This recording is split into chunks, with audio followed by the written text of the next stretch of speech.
تقریب کی ہوسٹ ادارہ کی پرنسپل محترمہ روسا مہت صاحب، ان کا سارا اسٹاف، اس ادارے کو اسپیشل ڈیوٹی کے طور پہ اس کی نگرانی کرنے والے رائزز فاؤنڈیشن کے head of department, head of information department محترم راجہ خالد صاحب، تقریب میں تشریف فرما پی ڈی اے ضلع کوٹلی کے صدر مشار نواز صاحب، رائزز فاؤنڈیشن کے مانیٹنگ آفیسر خواجہ مدثر رسول صاحب، عبدالغفار صاحب ڈائریکٹر رائزز فاؤنڈیشن ڈوبی، راجہ انصر صاحب، مولوی یاسر صاحب پرنسپل رائزز فاؤنڈیشن نگرانی کالج کی، اور ان کے ساتھ فلاح حسین صاحب، اور تقریب میں تشریف فرما حفیظ صاحب، تمام معزز مہمان، ہمارے میڈیا کے صاحب ہمارے ہر فنکشن میں سروس دیتے ہیں، ان کا شکریہ ادا کرتے ہیں۔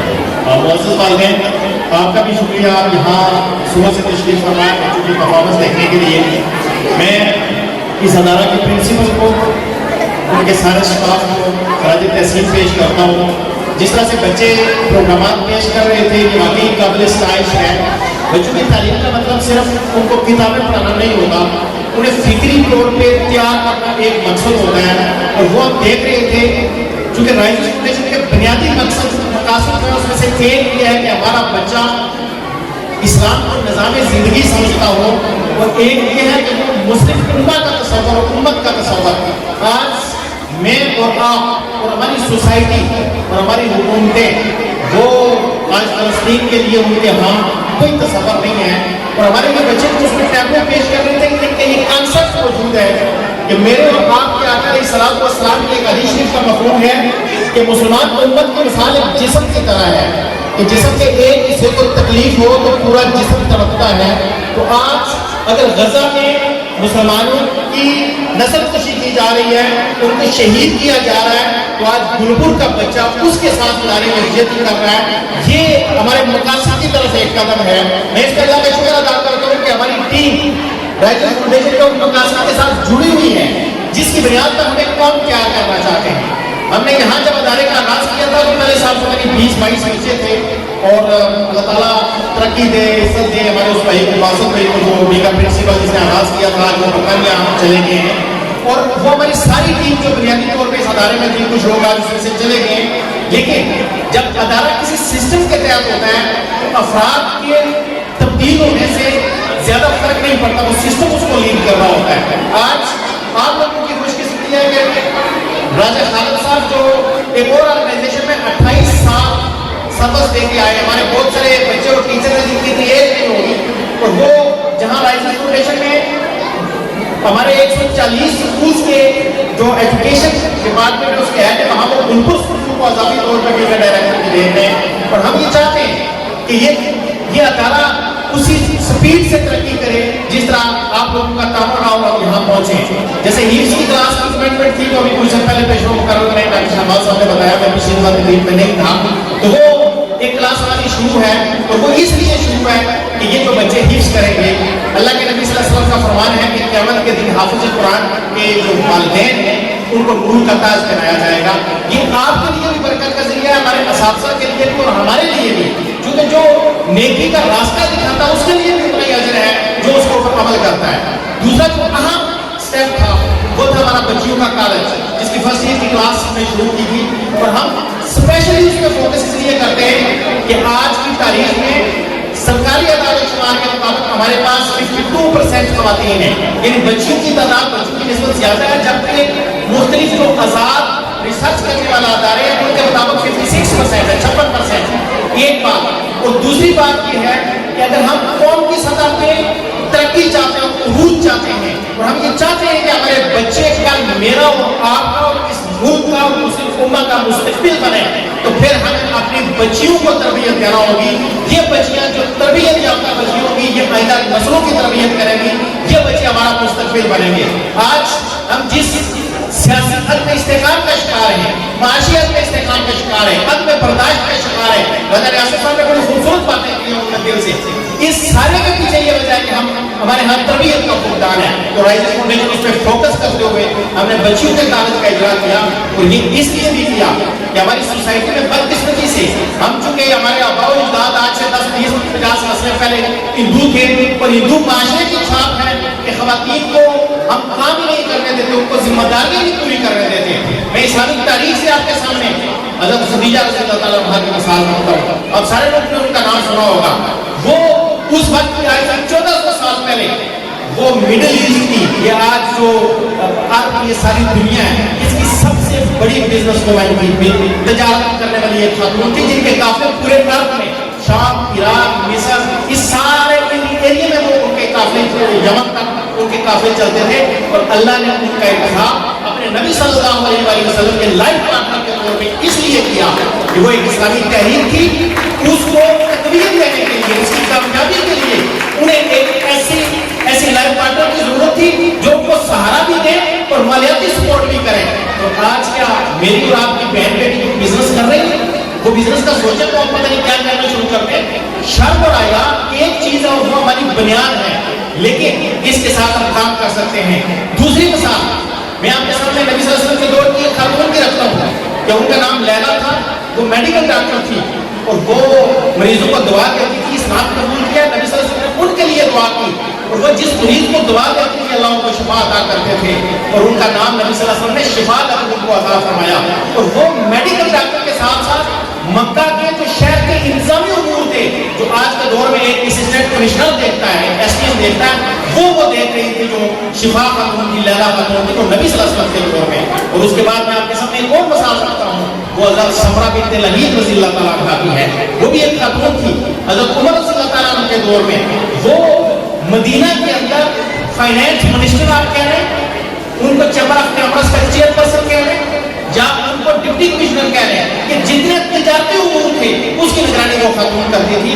ہم نے پتہ نہیں کیسے آپ نے خواتین کے رول کو لمیٹڈ کر دیا. ہاں، توجہ دینے کی ضرورت اس بات پہ ہے کہ میری اور آپ کی بہن بیٹی وہ اپنا آئیڈیل حضرت خدیجہ رضی اللہ تعالیٰ عنہا کو رکھے، وہ اپنا آئیڈیل حضرت فاطمہ کو رکھے. اس فاطمہ بنت محمد کو جن کے بارے میں روایت کی آتی ہے کہ انہوں نے کہا تھا کہ میرا جنازہ بھی کوئی غیر محرم نہ دیکھے. حضرت علی رضی اللہ عنہ کو فرمایا تھا کہ رات میں اندھیرے میں میرا جنازہ نکالیے گا کہ غیر محرم اس کو نہ دیکھے. اور ان کے بارے میں اللہ کی طرف سے انعام یہ ہے کہ قیامت کے دن جب انسانوں کے جسم پہ حشر کے روز کپڑے نہیں ہوں گے تو جب فاطمہ رضی اللہ تعالیٰ عنہا گزر رہی ہوگی تو اللہ تمام مخلوقات کو حکم دے گے کہ اپنی آنکھیں بند کر تو فاطمہ بنت محمد آ رہی ہے. یہ رول ہے مسلمان خواتین کا. مسلمان خاتون بہن بیٹی کا یہ رول نہیں ہے کہ وہ ٹک ٹاک پہ ڈانس کرتے ہوئے ویڈیو بنائے اور اپنی عزت کو نیلام کرے. مسلمان عورت کو اور بیٹی کو اللہ اور اس کے رسول نے عزت دی، پستیوں سے اٹھا کے عروج عطا کیا. اس کو کوئی نہیں پوچھتا تھا، ماں کے طور پہ جنت اس کے قلب کو تلے رکھ دی. اگر وہ بیٹی اور بہن ہے تو فرمایا جس کی 3 بیٹیاں ہیں اس نے تربیت کی، اس کی تعلیم دی اور خوشی سے اس کو گھر سے رخصت کیا، وراثت میں اس کا حصہ دیا. اللہ کے رسول صلی اللہ علیہ وسلم نے فرمایا وہ میرے ساتھ ایسے ہوگا جیسے یہ 2 انگلیاں ہیں. آپ نے آج کے اللہ کے رسول صلی اللہ علیہ وسلم اگر 2 بیٹیاں ہوں تو آپ نے فرمایا 2 کے لیے بھی اتنا ہی اجر ہے. اور اس کو روایت کرنے والا یہ کہتا ہے کہ وہ یہ پوچھتے ایک کا تو آپ نے پھر فرماتے ایک کے لیے بھی یہی ہے. والد صاحب نے بڑی خوبصورت توجہ لائی تھی کہ ہم اس میں پریشان ہوتے ہیں. یہ اللہ نے عزت دی ہے بہن اور بیٹی کے لیے. اور یہ فرمایا کہ تو اپنی بیوی کے ساتھ سب سے اچھا جس کا رویہ ہے، اللہ کے رسول صلی اللہ علیہ وسلم فرمایا تم میں سے بہترین وہ شخص ہے اس لیے کہ میں سب سے زیادہ اپنی ازواج کے ساتھ سب سے اچھا رویہ ہے میرا. تو یہ مقام اور مرتبہ اللہ کے رسول صلی اللہ علیہ وسلم نے عطا کیا. ہم اس کو چھوڑ کے ہم شیطان کی تہذیب پہ جا کر عروج حاصل کرنا چاہتے ہیں وہ وہاں نہیں ملے گا. میری اور آپ کی یہ ذمہ داری ہے کہ ہم تربیت کریں. اور آخری اس پیغام کے ساتھ بات کو مختصر کرتا ہوں جو اسپیشلی ہماری یہاں بہنیں بیٹھی ہوئی ہیں. اپنی بچیوں کے ساتھ آپ کا دوستانہ رویہ ہونا چاہیے.